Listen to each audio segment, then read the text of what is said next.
Horteen sablammii Hararii yookaan Adaree jedhamtu kun akka madda odeeffannoo manguddoo Hararii irraa odeeffannetti sablammiin Adaree tuni hortee qulqulluu of dandeessee dhaloota jalqabaa irraa hortee dhiigoo tokko irraa dhufee miti jedhu.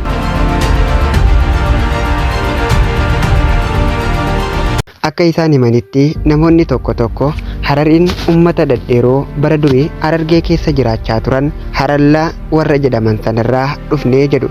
Garuu kuni soba adiidha. Harariin yookaan Adareen saboota garaagaraa biyyoota garaagaraa irraa sababa daldala bara durii baha biyyattii kanatti gaggeeffamaa tureen bara weerara Araboonni Harargee irratti gaggeessa sana booda dhiyootti kan hundaa'anidha.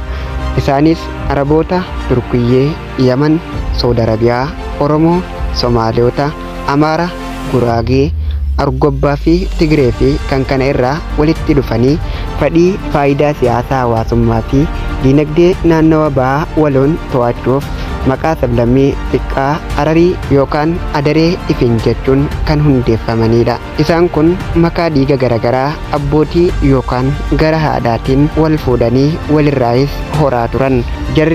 Jarri nuti Harariidha ofiin jedhu kun afaan mataa isaanii qabu. Afaan isaaniitis afaan Hararii jedhama. Barreeffamni qubee isaaniis qubee Amaariffa irraa kan fudhatamedha. Yeroo ammaan tana afaan Hararii afaan Oromoo waliin afaan hojii naannichaa godhanii heera mootummaa naannichaa keessatti galee jiraatus hojiirratti oolchuuf afaan Hararii dhaga'uu fi dubbachuuf dhalatanii fi guddatan qofa yoo ta'u, ummanni jogola keessa jiraatu ummata Hararii, Oromoo, Amaara, Guraagee, Somaalee fi kan kana fakkaatan dabalatee akka waliigalatti baay'inni jiraattota jogolaa gara 20tti siqu qofaadha. Afaan kana kan dubbachuu danda'u afaan Oromoo akkasumas Amaariffaatis baay'inaan ni dubbatamu. Afaan Hararii kun naannoo Hararii jedhamtu kanatti ummata magaalaa baadiyyaa jiraatan kan jogola ala jiraatan hunda biratti beekamtii fi dhageettii tokko hin qabu. Inis dubbachuu hin danda'an.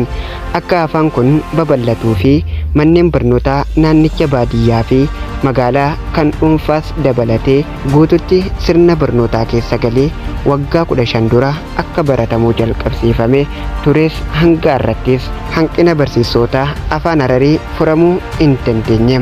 Fuula duraas sababa baay'ina ummata afaan kanaa dubbatan xiqqeenyarraa kan ka'e barsiisonni baay'inaan oomishuun hin danda'amne.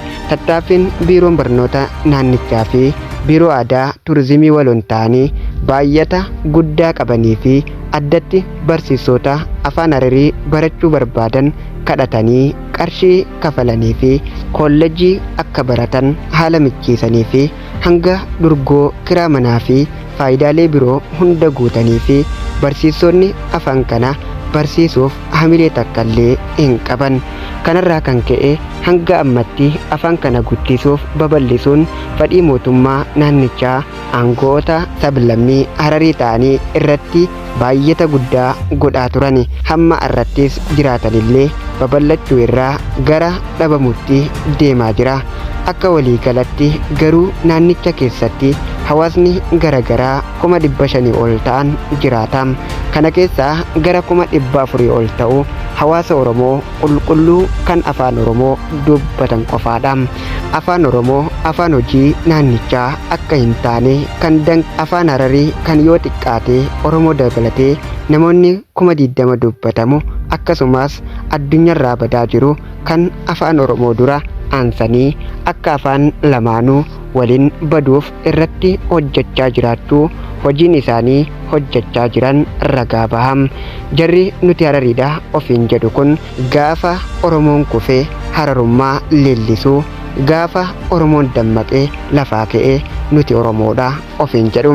Kanaaf kan ummata garaagaraa kan faayidaa dhuunfaa waloo guuttachuuf eenyummaa haarawaa ijaarratanii Harargee keessatti har'a bakka adda addaatti harka lafa jalaan namoota bebbeekamoo dhageettii qaban qarshiin ofitti qabanii Oromiyaa jalaa baanee gara Hararitti galla jechuun Harargee guutuu keessatti sochii godhaa jiraachuu mallattooleen gurguddoon mul'achaa jiru.